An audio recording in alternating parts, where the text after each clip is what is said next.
Hello everyone, welcome back to our channel. In today's video, I'll show you how you can fix Wild Rift unknown error 13. So, for that, first of all, close Wild Rift completely and restart your phone. If restart often clears temporary glitches that triggers error 13. After that, make sure you're on a stable internet connection. You can switch between Wi-Fi and mobile data to see if it works better.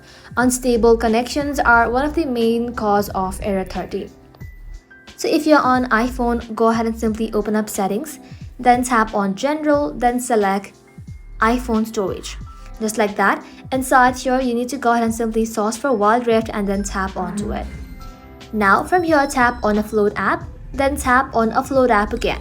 Offloading the application will help you remove corrupted files that may cause the error.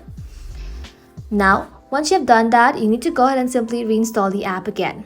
After that, if you're using a VPN or proxy, turn it off. Wild Rift server may block logins from unusual or suspicious locations, which triggers error 13.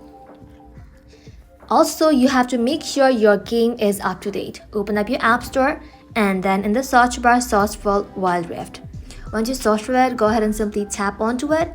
If it says update instead of open, tap on update and let your application update to its latest version.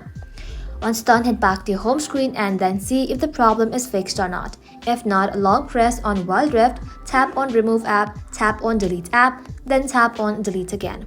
Once you have installed the application, visit the App Store again and then reinstall it. That usually fixes stubborn error like this. That's it. That is how you fix unknown error 13 in Wild Rift. Thank you all for watching. If you found this video helpful, leave a like and sub and I'll see you in the next one.